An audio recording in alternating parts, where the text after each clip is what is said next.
పత్రికా ప్రతినిధులందరికీ నా హృదయపూర్వక నమస్కారాలు. నా సినిమా పూజకు వచ్చినందుకు మీ అందరికీ ధన్యవాదాలు. మా సినిమా పేరు వచ్చేసి Karunamaya. Throughout and world release December 23rd, 2026. Hero వచ్చి చైతన్య గారు, హీరోయిన్ వచ్చి శ్వేతశ్రీ, మిగిలిన తారాగణం ఉన్నారు. క్రిస్టియన్ రిలీజియస్ మీదగా ఈ సినిమా తీస్తున్నాం. క్రిస్మస్కి రిలీజింగ్ అవుతుంది. ఓకే, నమస్తే. Good morning sir. ఇక్కడికి వచ్చేసిన పాత్రికేయ మిత్రులకి, ప్రింట్ మీడియాకి, ఎలక్ట్రానిక్ మీడియాకి అందరికీ నా వెల్కమ్, శుభాకాంక్షలు. Thank you so much. ముందుగా ఇక్కడికి వచ్చి మమ్మల్ని ఆశీర్వదించి మా టీంని, ఈ కరుణామయ టీంని ఆశీర్వదించిన శ్రీ శ్రీ శ్రీ వివి వినాయక్ గారికి నా హృదయపూర్వక ధన్యవాదాలు తెలియజేస్తూ ఉన్నాను. అట్లాగే శ్రీ బిఎన్ ఆదిత్య గారికి నా హృదయపూర్వక నమస్కారాలు తెలియజేస్తున్నాను.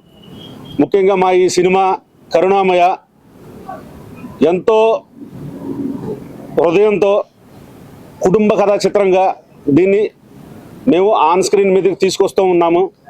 December 23న ప్రపంచవ్యాప్తంగా అన్ని భాషల్లో రిలీజ్ చేయడానికి మేము ప్రయత్నం చేస్తూ ఉన్నాము.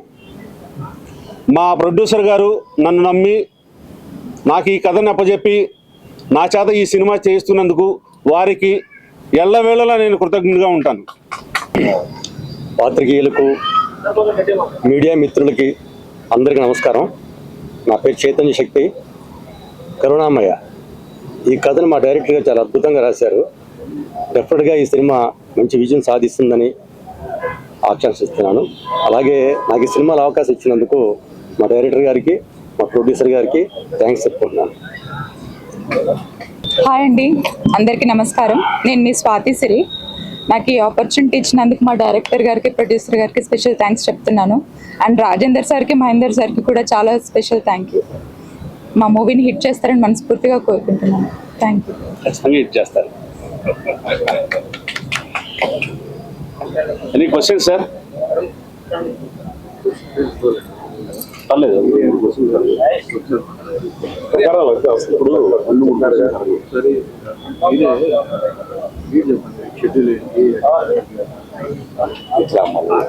రోల్ ఎలా ఉండబోతుంది మేడం? మా రోల్ ఎలా ఉండబోతుంది ఏంటంటే ఎందుకు ఈ క్యారెక్టర్ అనుకున్నారు? క్యారెక్టర్ అని ఏం కాదండి, చాలా ఎమోషనల్ కనెక్ట్ అవుతారు ఈజీగా. అంటే రిలీజియస్ లా కాకుండా ప్రతి ఒక్కరు కనెక్ట్ అవుతారు. అది ప్రతి ఒక్కరు కనెక్ట్ అవుతారు. ఈ వీళ్ళు వాళ్ళు అనేది అయితే ఏం భేదాలు ఏం లేకుండా చేస్తున్నాము. అండ్ అందరు కూడా అలాగే చూస్తారని ఎక్స్పెక్ట్ చేస్తున్నాం మేము కూడా. దాంట్లో నెగిటివ్స్ కాకుండా పాజిటివ్స్ చాలా ఉన్నాయి మా మూవీలో. సో అవే చూసి ఎంకరేజ్ చేస్తారని కోరుకుంటున్నాం. ఇప్పుడు జనరేషన్ కి అంటే చాలా వరకు విభేదాలు జరుగుతున్నాయి. ఈ మూవీ ద్వారా ఏం చూపించాలనుకుంటున్నారు?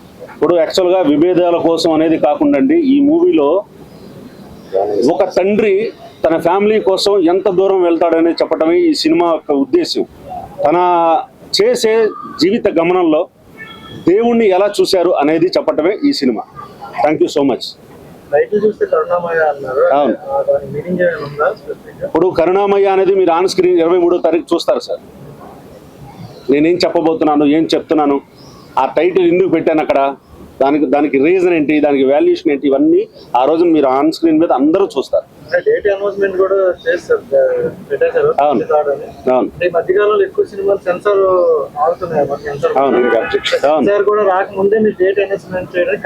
సెన్సార్ పిలిచి మరీ చేయిస్తారు సార్. అంత గొప్పగా ఉంటుంది. ఒక్క చిన్న కట్టు కూడా లేకుండా చేయడానికి మేము ప్రయత్నం చేస్తాం. రెగ్యులర్గా ఆగస్టు, సెప్టెంబర్లో షూటింగ్ కంప్లీట్ చేసి పోస్ట్ ప్రొడక్షన్ కంప్లీట్ చేసుకుని 23కి on the date worldwide గా సినిమా రిలీజ్ చేస్తాం. 5 months లో ఖచ్చితంగా కంప్లీట్ అవుతుంది సార్. రాత్రి పగలు 24 గంటలు 24 hours/7 ఈ సినిమాని మేము కంప్లీట్ చేస్తాం. డేట్ చేంజ్ చేసుకునే అవకాశం అయితే రాదు సార్. మోస్ట్లీ డేట్ అనేది చేంజ్ అవ్వదు. అదే డేట్ లో మేము రిలీజ్ చేస్తాం. 25th క్రిస్మస్ కాబట్టి దాని సందర్భంగా రిలీజ్ చేద్దాం. అట్లనే కాదు సార్, సినిమా అప్పటికి మోస్ట్లీ కంప్లీట్ అవుతుంది. ఆ డేట్ కి మేము అనుకున్నాము, ఆ డేట్ కి మేము రిలీజ్ చేస్తాం. మోస్ట్లీ హీరో గారి పాత్ర ఎలా ఉండిపోతుంది? అంటే ఒక మాస్టర్ గారి పాత్రలో ఉంటుందా లేకపోతే భక్తుడి పాత్రలో ఉంటుందా? ఈ పాత్రలు ఇవన్నీ ఏంటంటే మీకు ఇప్పుడు చెప్పడం నేను కరెక్ట్ కాదు. మీరు చూస్తే ఆ ఎమోషన్ని మీరు ఎలా జర్నీ చేస్తారో హీరోతో పాటు మీరు కూడా జర్నీ చేస్తారు. అంత గొప్పగా ఉంటుంది స్క్రిప్ట్ ఇది. యాక్చువల్ గా క్లాసిక్ సినిమా ఒకటి వచ్చింది కరుణామయుడు. అవును అందులో యాక్చువల్ గా మంచి పాత్ర కూడా ఉంటుంది. అవును. ఎక్కువ అవును అవును పాత్ర వేషధారంలో కూడా అవును. ప్రభువుని చూసినట్టు. అవును అలా ఇందులో ప్రభువు నిజంగా ఎవరైనా చూపిస్తారా ఏంటి? అదేనండి తెలుస్తుంది మీకు. ఇప్పుడు అన్నీ ఒక్కసారి నేను బయటికి చెప్పడం కరెక్ట్ కాదు. సో మీరు ఆన్ ది స్క్రీన్ మీరు ఖచ్చితంగా చూస్తారు. ఓకేనా? Any question sir? Thank you so much.